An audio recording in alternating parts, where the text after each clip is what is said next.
Hi guys, AJ here, coming at you again with some more IP, and welcome to week 4. This week we are going to be looking at trademarks. Trademarks are a really interesting little breed of IP right. I kind of think of them like, the party IP right.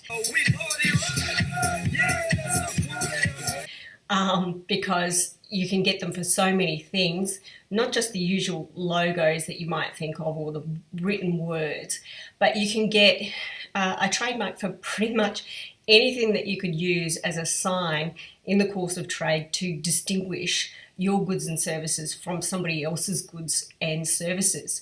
So you can get sound trademarks. You can get movement trademarks. You can get shape trademarks, so long as they are not the actual shape of the goods themselves. You can get scent trademarks.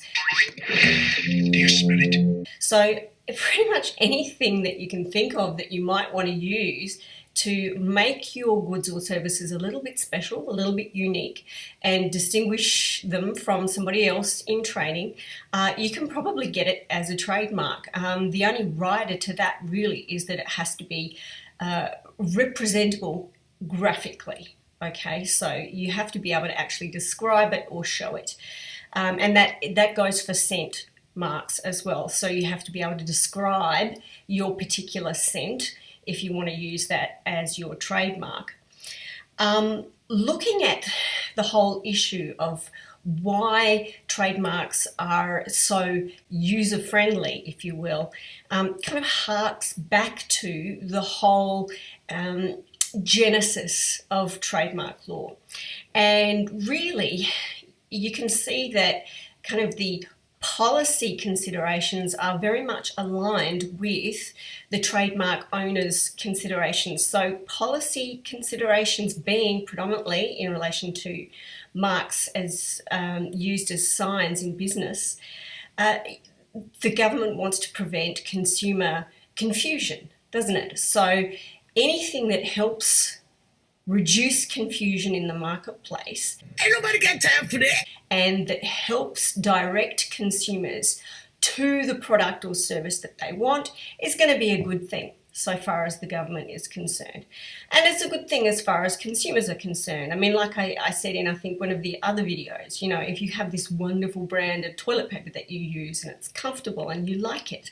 See the bigger pasta sauce? You want to be able to go back to Woolies or Coles or Aldi, wherever you buy, and you want to be able to secure that product again because you know what it's like, you know its qualities, you know its characteristics, you know its price point, and you want to make the same purchase again. So originally, trademarks kind of started out as this very friendly badge of origin. You know the origin of this product or service and you want to consume it again.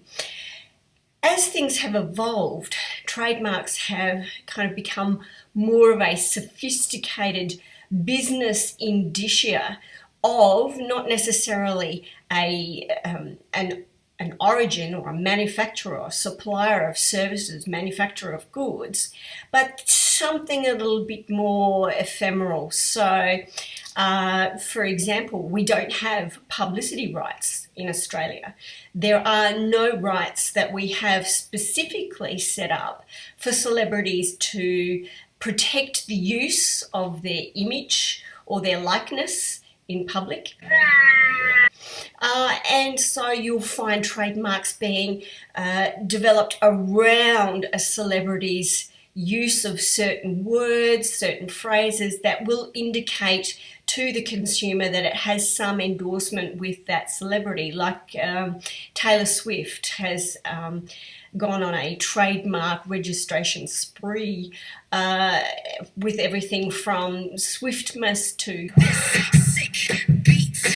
So there, when the consumer sees these things out in the marketplace, they're not necessarily going to buy whatever that is on because of who made it or the service that's being supplied, but they will buy it because of its associations with that celebrity. So trademark law is evolving. as we speak. And there are some things I want you to take away from the chapter in Fitzgerald and Eliades that we'll go into now. Okay, so it's not just the breadth of items that can be registered as a trademark that makes the whole trademark system so user-friendly. As you can see in the chapter as you read it, it hits you straight away. The presumption of registrability in section 33 is a classic indicator that this is going to be a fairly user-friendly system. So here we have it in section 33. The registrar must, after the examination, accept the application unless it hasn't been made in accordance with the Act or there are grounds for rejecting it. Now, that presumption, as you can see here in the Trademarks Manual, the examiner has to be satisfied on the balance of probabilities that in fact the application is not in accordance with the Act or that there is some kind of ground preventing registration. Now, even if they are satisfied on the balance of probabilities, that's certainly not the end of the matter. All they do, they issue you with a notification that the mark will not be accepted, and then it's a matter of negotiation. It really comes down to how well you can put your case to the examiner as to whether they end up accepting your mark for registration. So it can be quite a protracted process as well. So if you have a look at this trademark here for China Southern Airlines, this is one that I got through, as you can see, back in the dark ages. And, you know, we got our first report there in November 97. It took us until September 98, but we got this mark through. Now, this is a classic indication of just how lenient the trademark system is, and I'll come back to this mark in just a moment. So that's your presumption of registrability. First cab off the rank shows you that it's going to be a fairly good system to work with if you're prosecuting your trademark through to acceptance. The next thing is that obviously for a trademark to operate as a badge of origin or indicator of some kind of source, then it will need to be distinctive rather than descriptive. So you couldn't trademark the word apple for apples. However, Apple in relation to computers is a very different matter. Distinctive, not descriptive, okay? However, all is not really as strict as it seems even here, because the presumption of registrability also applies to section 41, the requirement of distinctiveness. So there's your first leg up in terms of section 41. The next thing I want you to note in relation to section 41 is that your mark is assessed for its inherent ability to distinguish your goods and services for the goods and services that you want it registered for. But while the examiner looks at your mark and assesses whether there is any extent to which your mark is inherently adapted to distinguish, they don't do it in a vacuum, okay? And this is an important thing to remember. So unlike patents and confidential information, where you're very concerned about keeping all of your information to yourself, for trademarks, you can use them as much as you want before you file, and it's only actually going to help you get across the line in terms of registration. So when the examiner comes to assess the inherent adaptability of your mark to distinguish your goods or services in the marketplace, they will look at not just that inherent adaptability to distinguish, they will also look at whether you have converted that so far as use is concerned. Okay, so if your mark is quite low in terms of its inherent adaptability, like China Southern Airlines, if you can show a significant amount of use such that out in the marketplace, people will still associate the mark with you as the manufacturer or supplier of services, then it's perfectly acceptable for registration. And indeed, you've only really got to look at the provisions of Section 41, 3 and 4 to realise just how low this benchmark is. So really the examiner's only going to be rejecting your application if your mark is not to any extent inherently adapted to distinguish your goods and services, and you can't show that in fact your use has converted that over to be able to distinguish your goods and services to the average consumer. Or under 41.4, well, your mark might be a little bit adapted to distinguish, but it's insufficiently adapted to distinguish, and unfortunately it doesn't really matter given the low extent of its inherent adaptability to distinguish and your current or intended use, it's never going to get across the line. So they're the two grounds for rejection for lack of distinctiveness. Like I said, user-friendly system and the thresholds are appropriately low. The next ground of objection is Section 42, and the examiner will reject your mark if it is scandalous or contrary to law. Given the kinds of mark that have been registered, what can I say? This ground isn't used terribly often at all. Section 43, this is a ground of rejection if there is some likelihood of deception or confusion. And here the examiner will reject your application if there is some kind of connotation inherent in your mark that will deceive or somehow confuse consumers. And this is an eminently sensible ground of rejection, given that the function of a trademark is to safely guide consumers to wherever they want to go.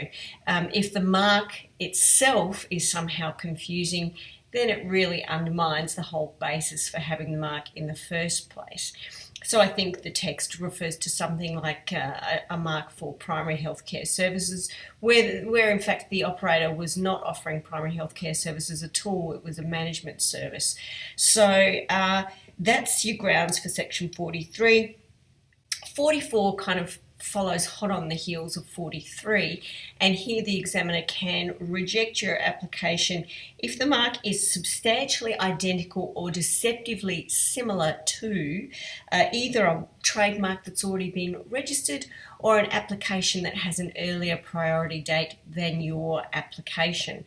Again, you don't want to be causing confusion out in the marketplace.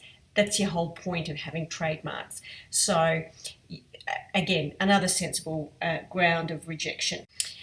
So, assuming that you've prosecuted your application through to acceptance, you've managed to either sail through with no objections by the examiner, or you've been able to overcome those objections in the course of prosecution, your trademark application is advertised as accepted in the Trademarks Gazette. And once that happens, pretty much anyone can actually oppose your application before it finally becomes registered. And here I had a fair amount of fun with the McDonald's Corporation. The firm I was working at wanted to register the trademark McBrat, and given that it had MC in front of it, McDonald's decided to object. After a hard-fought battle, we finally got McBrat through. So that's the opposition procedure. It happens after your application has been advertised accepted, and then you need to fight your good fight. If you get through that hurdle, then you finally obtain registration, and there you have the pot of gold at the end of the rainbow. So you have a 10-year period of registration. However, that 10 years can be extended indefinitely so long as you keep paying your registration fees. Excellent. So you've got your mark registered. Now what?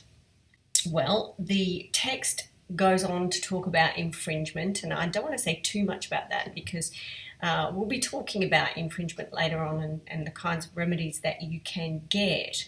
However, what I do want to draw to your attention is the requirement to establish infringement, and that is if there is a mark on the register, there will be infringement if a third party, unrelated, so not a licensee or assignee of the original trademark registrant, uses as a trademark a sign that is substantially identical with or deceptively similar to the registered trademark in relation to goods or services for which the trademark is registered or for closely related goods or services.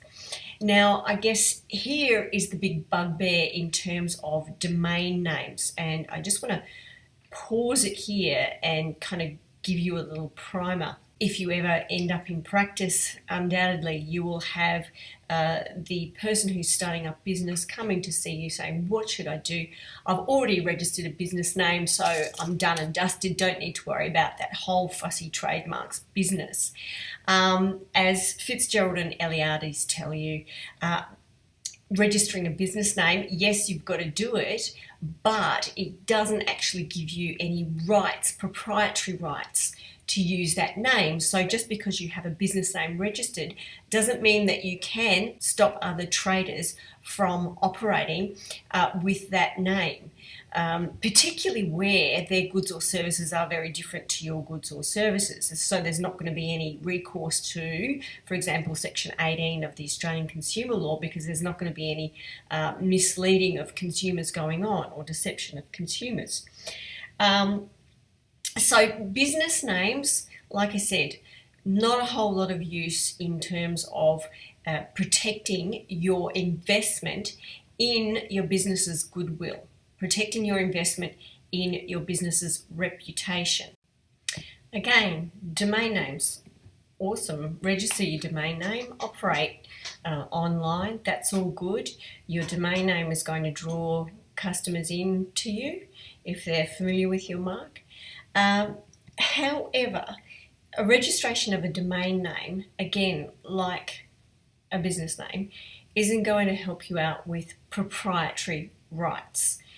And conversely, if you have a trademark and someone else registers a domain name that is confusingly similar to your trademark, what can you do?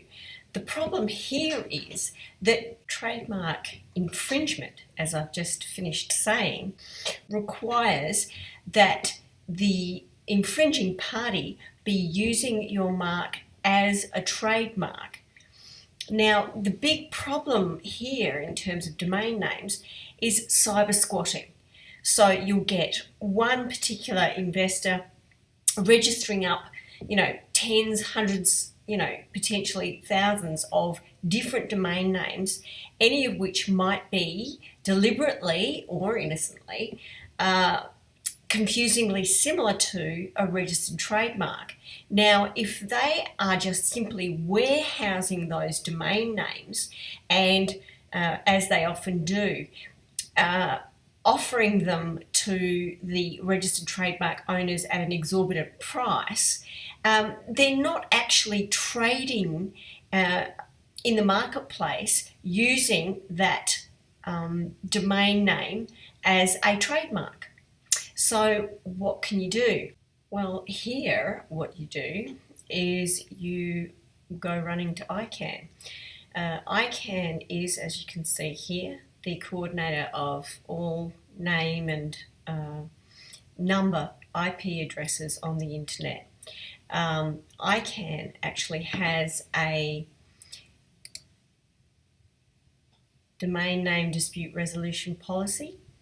all of the registrars of the various different registries for internet domain names have to follow this process. And what happens is either you file a complaint in a court or you have a dispute resolution process that goes on. Now, under this dispute resolution process, you'll find that there's one of, I think it's now 3 different dispute resolution providers will take a look at the matter and will decide it. And then what normally happens is, if there's no substance to the trademark owner's complaint, the matter will be dismissed. If it is found that the domain name registrant was acting in bad faith, they have no real legitimate interest to use of that particular domain name, then the domain name can be transferred back to the trademark owner. Relatively expeditious, and as you can see there, inordinately useful. 28,000 UDRP based cases by WIPO over the last 17 odd years. So that's what you do if your trademark is infringed by a domain name. That's what you do if a cyber squatter comes knocking at your door. Other than that, what else can you try? You can try the action for passing off. And that dovetails very nicely into next week's discussions. And so I'm happy to leave it there with you guys. If you need to ask me questions, leave comments, please do so. Email me or tweet me. Other than that, hope to catch up with you in the Zooms. And if you like this video, give it a big thumbs up and subscribe, and I'll see you next time around. Thanks, bye.